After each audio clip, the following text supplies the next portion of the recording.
بسم اللہ الرحمن الرحیم۔ السلام علیکم۔ ارشاد باری تعالیٰ ہے، ایمان والو تم پر روزے فرض کیے گئے ہیں جیسے تم سے پہلے لوگوں پر فرض کیے گئے تھے تاکہ تم پرہیزگار بن جاؤ۔ روزہ دین اسلام کا ایک ستون ہے اور اس کے بغیر ایک مسلمان کا دین مکمل نہیں ہوتا۔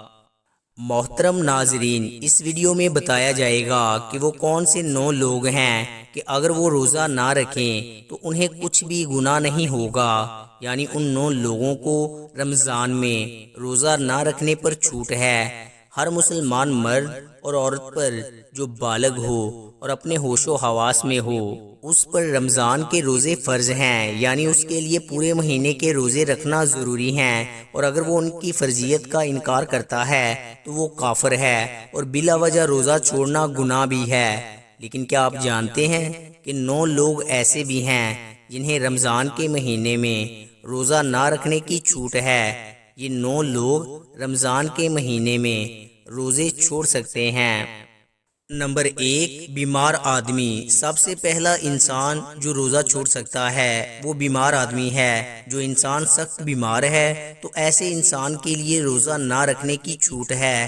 اگر ایسا بیمار آدمی روزہ نہیں رکھتا ہے تو اس پر کچھ بھی گناہ نہیں ہے۔ ابھی یہ بھی جان لیجئے کہ ایسی کون سی بیماری ہے کہ جس میں روزہ نہ رکھنے کی چھوٹ ہے۔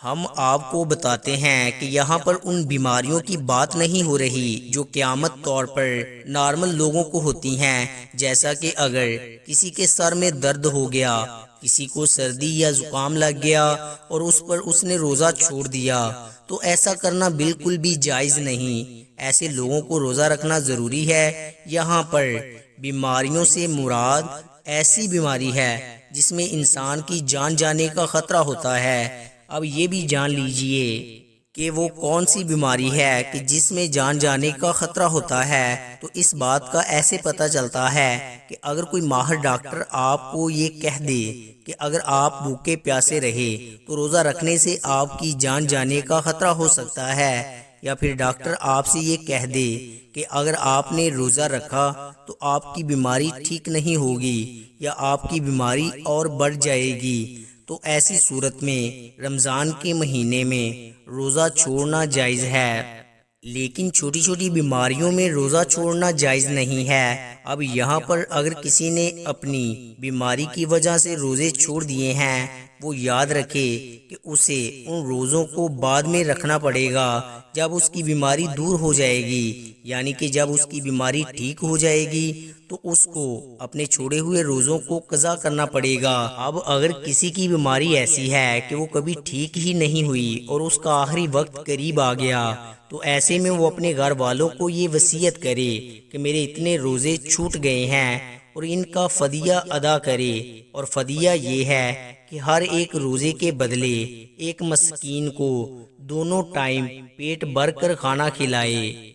نمبر 2، حاملہ یعنی پریگننٹ عورت، یعنی دوسرے نمبر پر حاملہ عورت ہے، یعنی جس کے پیٹ میں بچہ ہو۔ اگر ایسی عورت ہو اور روزے رکھنے پر اس کو اور اس کے بچے کو جان کا خطرہ ہو تو ایسی عورت بھی رمضان کے مہینے میں روزے چھوڑ سکتی ہے، اس پر کوئی گناہ نہیں ہوگا۔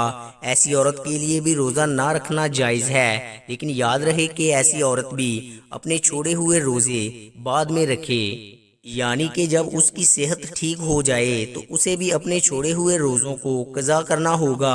اور اگر کوئی حاملہ عورت اور اس کا ماہر ڈاکٹر اسے یہ کہہ دے کہ روزہ رکھنے سے اس کی یا اس کے بچے کی جان کو جانے کا کوئی خطرہ نہیں ہے تو ایسی عورت کے لیے روزہ رکھنا ضروری ہوگا۔ نمبر 3، زیادہ بڑھاپا ہونا، یعنی تیسرا وہ شخص ہے جو اپنی عمر کی آخری پڑاؤ میں پہنچ جائے، یعنی کوئی شخص بہت زیادہ بوڑھا ہو گیا ہو۔ تو اگر کوئی ایسا شخص ہے جو اپنے بڑھاپے کی وجہ سے اپنی جگہ سے اٹھ بھی نہیں سکتا، بیٹھ بھی نہیں سکتا، اور وہ اپنے بڑھاپے کی وجہ سے اتنا کمزور ہو گیا ہے کہ اس میں روزہ رکھنے کی بالکل بھی طاقت نہیں ہے، تو ایسا شخص بھی اگر رمضان کے مہینے میں روزے نہیں رکھے گا تو اس پر بھی کوئی گناہ نہیں ہوگا۔ تو ایسے بوڑھے شخص کے لیے بھی روزہ چھوڑنا جائز ہے، لیکن یاد رہے کہ ایسے شخص کے لیے بھی فدیہ ادا کرنا ضروری ہے۔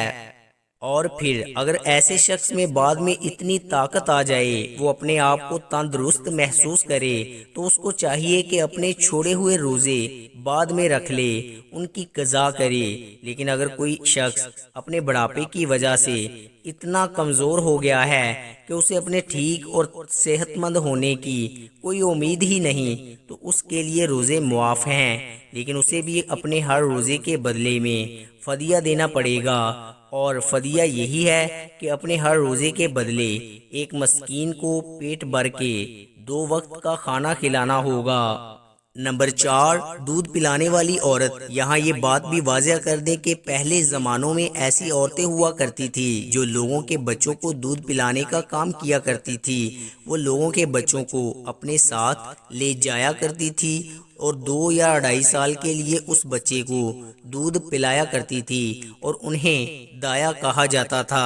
ایسی عورتوں کے لیے بھی رمضان میں روزے نہ رکھنے پر چھوٹ ہے جو بچے کو دودھ پلاتی ہیں، لیکن چونکہ اب ایسا زمانہ نہیں رہا، لہٰذا ایسی مائیں جو اپنے بچوں کو دودھ پلاتی ہیں، اگر ان کا ڈاکٹر انہیں یہ کہہ دے کہ ان کے روزے رکھنے کی وجہ سے ان کے بچے کو خطرہ ہے، تو ایسی ماؤں کو بھی روزہ چھوڑنے پر کچھ گناہ نہیں ہے، لیکن یاد رہے کہ ایسی عورت کو بھی بعد میں اپنے ان روزوں کی قضا کرنی ہوگی۔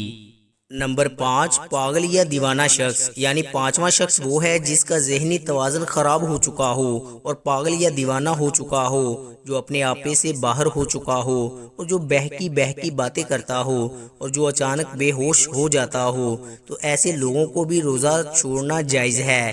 یعنی کہ اگر ایسا شخص بھی روزہ نہ رکھے تو اس پر بھی کوئی گناہ نہیں ہوگا، لیکن ایسے شخص کو بھی چاہیے کہ بعد میں جب وہ ٹھیک ہو جائے تو اپنے چھوڑے ہوئے روزوں کو قضا کر لے۔